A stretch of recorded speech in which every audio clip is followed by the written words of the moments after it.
Isso é o meu corpo que é dado por vós. Fazer isso em memória de mim. Semelhantemente também depois de cear, tomou o cálice, dizendo: Este cálice é o Novo Testamento do meu sangue. Fazer isto todas as vezes que beberdes em memória de mim. 26. Porque todas as vezes que comerdes este pão e beberdes deste cálice, anunciais a morte do Senhor até que venha. Portanto, qualquer que comer este pão ou beber o cálice do Senhor indignamente, será culpado do corpo e do sangue do Senhor. 28. Examine-se, pois, o homem a si mesmo, e assim coma deste pão e beba deste cálice. Porque o que come e bebe indignamente, come e bebe para a sua própria condenação, não discernindo o corpo do Senhor. 30. Eis a razão porque há entre vós muitos fracos e doentes, e não poucos que dormem. Porque se nós julgássemos a nós mesmos, não seremos julgados. Esse 32. Mas quando somos julgados, somos repreendidos pelo Senhor, para não sermos condenados com o mundo. Portanto, meus irmãos, quando vos ajuntais para comer, esperais uns pelos outros. 34. Mas se algum tiver fome, coma em casa, para que não vos ajunteis para condenação. Quanto às demais coisas, ordená-las-ei quando for. Aleluia, amém, irmãos? Glória a Deus. Quando for ter convosco. Amém? Se assenta. Glória a Deus. Irmãos, hoje é um dia onde nós lembramos e temos memória dos acontecimentos na cruz. 1 Coríntios capítulo 23, 1 Coríntios capítulo 11, versículo 23, observamos a expressão fazer isso. Percebemos que se trata de uma ordem de Jesus. É um imperativo e fica ainda mais evidente ser uma ordenança para a igreja. Aqui o próprio Deus está fazendo a sua própria ordenança. É necessário que a gente tome a Santa Ceia. Nós sabemos que tem duas coisas que representam algo muito forte, que é o pão e o vinho, que é o suco de uva. O pão nós sabemos que representa o corpo de Jesus. O vinho representa o sangue de Jesus. E também o pão pode representar a palavra do Senhor Jesus. E nós sabemos, irmãos, que tudo aconteceu por permissão do próprio Deus. A Bíblia revela, irmãos, que o povo do Antigo Testamento, eles faziam também uma aliança. Só que essa aliança que este povo fazia era como se fosse um ritual. No meio daquele ritual, eles pegavam também o pão e pegavam o vinho. E eles faziam uma aliança de sangue. Essa aliança era o seguinte: quando eles participavam ali do pão e participavam do vinho, diz a história, irmãos, que eles faziam uma aliança. Tudo que é seu é meu e tudo que é meu também é seu. É algo simbólico do povo do passado. Na lei de hoje, irmão, quando nós participamos da Santa Ceia, nós provamos para Deus e para nós mesmos que nós temos comunhão com o nosso Criador. Glória a Deus. Glória a Deus. É algo que se chama memorial. Na época passada, a Bíblia diz que quando Abraão foi encontrar com Melquisedeque, que era um sacerdote, a Bíblia diz que de presente ele levou pão e vinho. E a Bíblia diz, irmãos, que Abraão estava mostrando para Melquisedeque que tudo aquilo que era dele fazia parte também de Melquisedeque. E tudo aquilo que era de Melquisedeque também fazia parte daquilo que era de Abraão. Era uma aliança que eles estavam fazendo. Uma aliança a qual eu e você fizemos com Cristo. Nós sabemos, irmão, que tudo aquilo que é de Deus, que são as bênçãos espirituais, se nós merecer, vamos fazer parte de tudo isso. Quem crê nisso aí? Aleluia. E Deus, Jesus, faz parte de tudo aquilo que também é nosso. Nós sabemos, irmãos, que os judeus fazia também esse ritual, um ritual com sangue, um ritual, irmãos, aleluia, que eles faziam, era um ritual para agradar a si próprio, mas outras pessoas faziam um ritual com pão e também com vinho, simbolizando uma aliança. Quem de vocês fez uma aliança com Cristo? Levanta a mão e glorifica. Glória a Deus. Glória a Deus. Nós sabemos que isso é algo muito sério. Foi por isso que o apóstolo Paulo falou bem claro, dizendo: porque eu recebi do Senhor o que também vos ensinei. Ou seja, ele recebeu algo da parte de Deus. Glória a E Deus. depois que ele recebeu a instrução de Deus, ele começou a ensinar o povo a respeito da grande Santa Ceia. Apesar que a igreja de Corinto, irmãos, não seguia os regulamentos certinho, não. Era uma igreja totalmente dividida. Porque era uma igreja que não tinha um só pastor. Tinha várias pessoas que iam lá e cultuavam a Deus. A igreja de Corinto foi formalizada por Pedro, por João e depois pelo apóstolo São Paulo. Passou também Áquila, também lá. Passou vários profetas do Senhor. Porém, havia um povo dividido naquela igreja. Nós sabemos, irmãos, que confusão, divisão não fecha a igreja. Fuxico não fecha a igreja. O que fecha a igreja é algo chamado pecado. Pecado fecha a igreja, mas fuxico e confusão não fecha. Tem muita gente que vai para a igreja para fazer confusão, tentar ser usado pelo diabo para tentar destruir. Não destrói. A igreja não fecha porque a gente quer que fecha. Só fecha se a gente perder o contato perante o nosso Deus. Eu creio que nós jamais iremos perder, porque mesmo sendo fraco, mesmo, aleluia, arrastando nos pés do Senhor, estamos firmes, porque o diabo pode se levantar, mas levanta para cair. Glória a Deus. E a Bíblia diz, irmãos, que quando Paulo chega na igreja de Corinto, Paulo traz uma revelação da palavra. Só que Paulo percebeu que a igreja de Corinto estava totalmente dividida entre as pessoas que ali se encontravam. Porque a igreja de Corinto, o povo entrava, o povo saía, não era um povo firme, não era um povo enraizado, não. A Bíblia diz, irmão, que o povo trazia vinho da sua própria casa, e no momento de algo chamado Santa Ceia, ele se embriagava ali, e saía todo mundo bêbado, irmão, trazendo desonra para a igreja do Senhor Jesus. Aí Deus usa o apóstolo São Paulo, dizendo: irmãos, tudo isso está acontecendo no meio de vocês, não quer dizer que a igreja vai fechar, não. O Senhor está permitindo acontecer esses fatos para mostrar para o povo quem são realmente os verdadeiros adoradores. Porque os verdadeiros adoradores não se misturam com esse tipo de coisa. Amém, Jesus, irmãos? Amém. A Bíblia diz, irmão, que no meio dessa divisão, ali se manifestou pessoas fiéis. No meio de confusão sempre se manifestam pessoas fiéis. No meio do vendaval sempre manifesta pessoas fiéis. Porque no meio do vendaval não é todo mundo que permanece firme, não. E aqueles que permanecer firme pode valorizar, porque é Deus por ir na vida.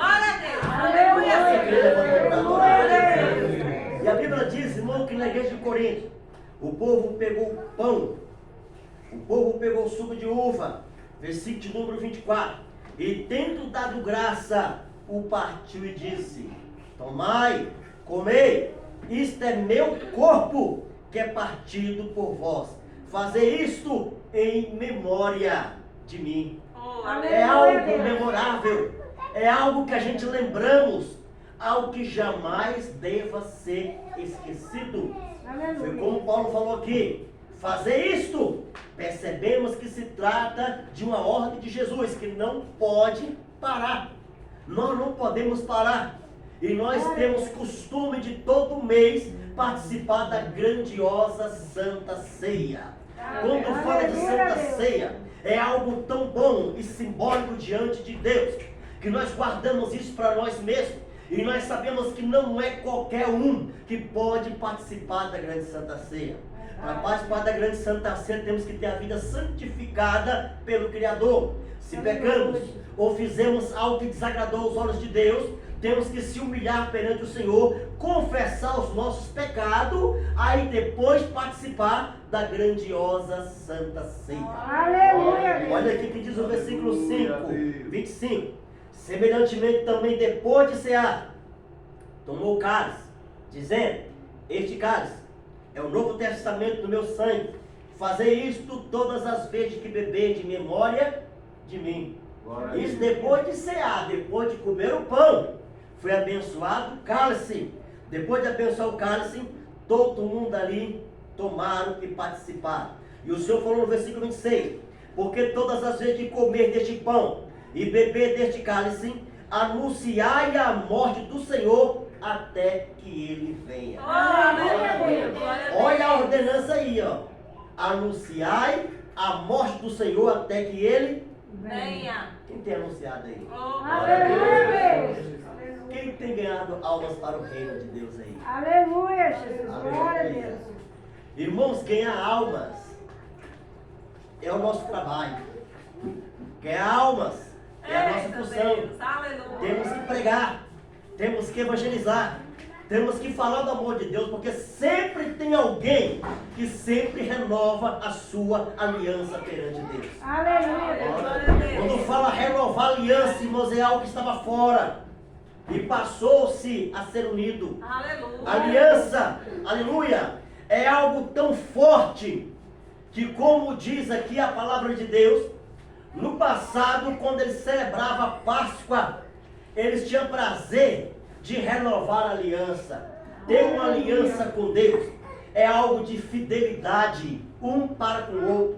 Você é dono do que é meu e eu sou dono do que é teu. Quando fala de aliança, aliança, quando ela é quebrado um vínculo muito forte. Porque quando fala de aliança, fala de comunhão, comunhão com seu Criador. Quando fala de aliança, fala de lealdade. Quando você passa a ter algo sério com a pessoa e a pessoa está disposta a te ajudar, a pessoa renova a aliança juntamente com Deus diante de você e ali passa a ter a comunhão de acordo entre os dois. Quando a pessoa sai do ministério, a aliança ela é quebrada. E quando a aliança é quebrada, só pode ser renovada se a pessoa retornar novamente a praticar aquilo que começou. Aonde é muito difícil. Tem muitas pessoas quebrando aliança de fidelidade de irmão para com irmão. Tem pessoas quebrando aliança de fidelidade entre ministério. Tem gente quebrando fidelidade espiritualmente falando, que é uma aliança que pessoas quebram diante de Deus. Você deixa de adorar a Deus para adorar a criatura. Eu vi muitas pessoas, irmão, que desviam do santo mandamento de Deus para poder ir para um lugar onde o povo adora imagem. Tem pessoas que desviam do santo mandamento de Deus para poder ir para um lugar onde faz coisas de bruxaria. É uma aliança totalmente quebrada. E nós sabemos, irmãos, que a aliança, quando ela é quebrada, é necessário que se renove. E para se renovar, a pessoa tem que reconhecer que sem Jesus não somos nada. Tem razão para adorar. Olha só o versículo 27. Portanto, qualquer que comer este pão ou beber o cálice do Senhor indignamente, será culpado do corpo e do sangue do Senhor. Eita Deus. O que quer dizer indignamente? Indignamente. Também, é tudo isso aí. Indignamente é que não esteja totalmente preparado. Digno. Não está digno. Fez algo que não confessou. E hoje está tão difícil, irmãos. Tão difícil você confessar para o ser humano. Porque enquanto o ser humano é seu amigo e você está agradando a ele, ele vai guardar o seu segredo. Se for possível, ele leva até o túmulo. Porque você está sendo amigo dele. Está agradando ele. Mas a partir do momento que você desagradou ele, ou às vezes por uma fraqueza da carne, você levantou o calcanhar. Quanto aquela pessoa prepara? Porque essa pessoa pode te levar até o tribunal. E depois do tribunal lançar-se ao meio na prisão. Porque não devemos confiar em ninguém. Amém, Jesus? Verdade. Devemos confiar somente em Deus.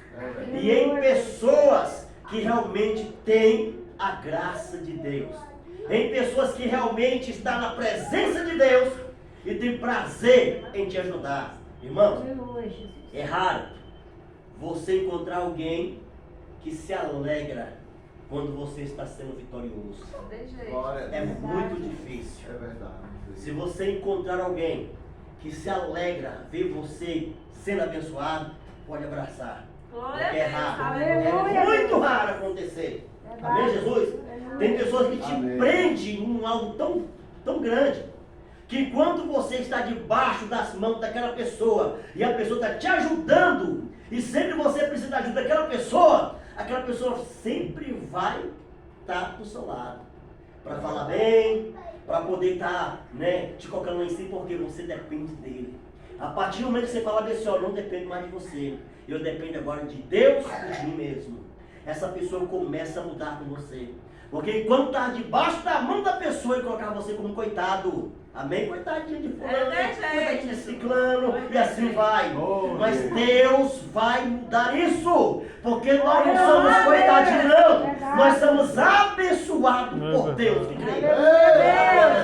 Ei, Deus te chamou para fazer a diferença. Quem crê nisso aí? Aleluia. Enquanto você está debaixo de um jugo, tem muitas pessoas que até te aplaudem. Eita, fulano de tal é benção, fulano de tal é isso. Nossa, é benção pura, porque sabe que você está sujeito a ele. Amém? Sempre ele vai te colocar lá em cima. Mas a partir do momento que você olhar para a pessoa e dizer, olha, eu hoje só dependo de Deus, aleluia, e de mim mesmo.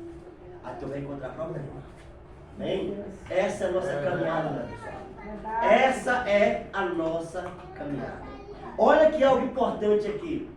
No livro de 1 Coríntios, capítulo 11, versículo número 28. Examine-se o homem a si mesmo. O que quer dizer examine-se? O que quer dizer isso? Não adianta eu te acusar e falar assim, você não está digno de tomar Santa Ceia, não, é sua consciência que falando ali. Se você achar que pode cear, glória a Deus, você cear todo mundo. Agora, se você achar que você não deva cear, é você e Deus. Ai de mim se eu te julgar, ai da pastora se eu te julgar. Ó, quem julga é Deus. E ele julga e ao mesmo tempo justifica. É por isso que Paulo falou assim, examine-se, pois, o homem a si mesmo. Depois que examinar, você falou assim, ó, e assim coma deste pão e beba desse cálice. Ai, glória a Deus aí. Glória a Deus. Olha só. Porque o que comem e bebe indignamente, come e bebe para a sua própria condenação. Morte eterna, né? Condenação. Eita Deus. Será condenado. Vai ficar lá pro resto da vida. Condenado. Longo e longo tempo. Não ter servido o corpo do Senhor. Por causa disso, há entre vós muitos fracos, doentes, e muitos que já morreram. Muitos fracos, ó, tem muitos cristãos aí, irmãos. Ora, mas continua fraco. Ora, mas continua doente. Ora, mas não sai daquilo. A Bíblia diz, examine-se o homem a si mesmo. Verdade. Porque a Santa Ceia, olha, presta atenção, a Santa Ceia é um memorial. É algo de ser lembrado. Oh, aleluia. É algo de ser repetido. Amém? Não podemos parar porque a ordem não veio do homem. A ordem veio do próprio Deus. E Aleluia. quando a gente participando da Santa Ceia, sentimos mais fortalecidos. Glória a Deus. Aleluia. Amém, Jesus, irmãos? Amém. O vento vem, o vento vai, mas você está de pé. Porque você está fortalecido diante de Deus. E quando a gente não ceamos, irmãos, aleluia, a fraqueza vem e vai entrando. Só que a Bíblia diz, examine-se o homem a si mesmo. Deixe que a própria palavra venha te julgar. Aleluia. Deixe que a própria palavra venha falar contigo a respeito de você estar certo ou errado. Amém? A própria consciência é o nosso guia. Olha só para você ver, irmão. Por causa disso, há entre vós muitos fracos, doentes e muitos que já morreram. Porque se nós, isso aqui é forte, julgássemos a nós mesmos, não seremos julgados. Quando falou assim é porque temos que reparar, não as pessoas, temos que reparar nós mesmos, os nossos erros. Porque se eu julgar a mim mesmo, não serei julgado. Porque se eu me olhar no espelho e ver minhas falhas, eu vou me corrigir para o povo lá fora me julgar. Amém? Se nós julgássemos a nós mesmos, não seremos Julgados. Alô, Dá glória a Deus aí. Glória a Deus. Temos que olhar para dentro de nós. Temos que olhar, irmãos, para nós mesmos. É igual o amor. Tem pessoas que às vezes, aleluia, não amam o seu irmão como se ama a si próprio. É difícil. Ah, eu amo meu irmão, mas quer coisinha, quer dar porrada, quer brigar, quer sair da graça. Não, eu sou crente, mas meu facão não é convertido. Eu sou crente, mas meu revólver, Deus me livra. No Cauã eu estava vendo lá, rapaz, o padre dizendo lá que tinha comprado um revólver para ficar com fome aqui. Se tá alguém naquele lá, se não quiser converter alguém para cima dele, mete bala. O cara falou assim, mas tá errado isso, não é voltar não. Quem julga é só Deus, né? Mas na minha lógica, tá totalmente errado. Meu Deus. A nossa arma é a Bíblia. Né? Oh, Agora, para glória a Deus. defesa pessoal, desde quando tem o porte, né, e habilidade para aquilo, aí é outra coisa. Amém? Aí sim, cumprir a justiça. Romanos capítulo 13, toda autoridade é constituída por quem? Por Deus. Por Deus. Querendo ou não, temos que ser submissos às autoridades. Amém, Jesus, irmãos? Amém. Olha só, porque se nós julgássemos nós mesmos, seremos julgados. Vamos lá. Mas quando somos julgados, somos repreendidos por quem? Pelo Senhor. Tem alguém me julgando por aí? Quando a gente sentimos que está sendo julgado, irmãos, aleluia, e a coisa é séria, nós somos repreendidos por quem? Pelo próprio Deus. Eu estou permitindo isso porque tu está devendo. Eu estou permitindo isso porque está acontecendo isso. Eu estou permitindo porque se isso acontecer e você saber que você está praticando, você vai endireitar o caminho. O pecado é o seguinte, enquanto ninguém o descobre, está tudo perfeito. Continua. Mas quando alguém descobre, aí, meu irmão, meu Deus, o que eu fiz? Porque alguém descobriu. Se descobrisse, não tinha continuar fazendo. Verdade. Desse jeito. Dá glória a Deus, irmãos. Glória a Glória a Deus. Aleluia, glória a Deus. Desse jeito é a realidade da vida, né? Às vezes, né? É difícil até dar glória a Deus, mas é a realidade da vida. Verdade. Aqui no 33 diz assim, ó. Portanto, meus irmãos, quando vos ajuntais para comer, esperai uns pelos outros. Aleluia. Vou fazer culto na casa do povo de Corinto. Aí estava todo mundo faminto, né? Porque essa ceia aqui, ó, desse versículo aqui, não é essa ceia que nós estamos comendo aqui agora, não. Esta ceia aqui, desse versículo aqui, ó, é uma ceia que o povo compartilhava. Era culto nos lares que os ministros faziam. Amém? E esperai uns pelos outros. Né? Quem tem fome é melhor comer em casa. Né? É bem melhor do que viver dessa forma. Irmãos, é um pouco complicado. A igreja de Corinto era uma igreja mais desorganizada daquele lugar. Mas quando Deus levanta homens de Deus naquele lugar, irmãos, a direção muda. Aleluia. Porque quando levantou homens de Deus ali, Paulo falou bem claro, irmãos, olha, não foi Pedro, muito menos Apolo que morreu na cruz por vocês. Quem morreu na cruz por vocês foi o próprio Jesus. Foi ele que deu a vida por todos. Verdade. E começou a ensinar os irmãos conforme a Bíblia. Aí foi que os irmãos fossem endireitando, até que se endireitou. Amém? Glória a Deus aí. Glória a Deus. Vamos participar da grande Santa Ceia para lembrarmos de coisas que aconteceram lá no passado, há mais de 2000 anos atrás, que é a grande Santa Ceia. E a Bíblia diz, irmão, que quando o Senhor reuniu com o discípulo para poder ministrar a Santa Ceia, muitos fatos aconteceram. Porque no último dia da Santa Ceia foi revelado o traidor. No último dia da Santa Ceia foi revelado até o comparsa dele. Aleluia! Que era Judas e... Ele tinha um comparsa, quem era? Pedro.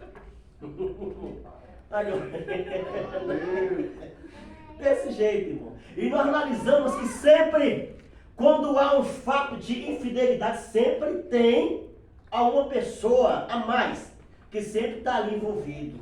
Sim ou não? Sempre tem. Sempre tem, irmão. Sempre tem um comparsa. Jesus. Olha, Pedrão. A sorte de Pedro, que quando o Senhor ensinava, ele tinha algo chamado consciência, como Judas Iscariote. A Bíblia diz que Judas Iscariote, irmão, depois dele pegar 30 moedas de prata que ele fez merda, fez besteira, a Bíblia diz que ele se arrependeu na hora. Ele se arrependeu, Judas Iscariote, se arrependeu tanto que ele voltou para devolver. Mas quando ele chegou não tinha ninguém. E a pior besteira ele fez. A consciência dele pesou. Ele teve uma fragilidade de momento. E a Bíblia diz que ele correu para fazer algo que a Bíblia condena. O que era? Para se enforcar. A glória a Deus aí. E a Bíblia fala bem claro, irmãos, que nós não podemos destruir o templo do Espírito Santo. Porque quem destrói o templo do Espírito Santo, o Senhor o destruirá. Dá glória a Deus aí. Aconteceu com Jesus. O comparsa dele se arrependeu e alcançou misericórdia. Se a gente nos arrepender hoje, tu acha que Deus vai te perdoar amanhã? Não. Vai te perdoar hoje ainda. A igreja tem normas, né? Aprontou, fez coisa errada, vamos colocar um pouco de disciplina ali para poder aprender. São normas de igreja. Mas Jesus, a partir do momento que você se arrepende naquele momento você recebe o perdão que vem do alto. Quem crê? É o que isso significa. A Santa Ceia do Senhor. Examine-se o homem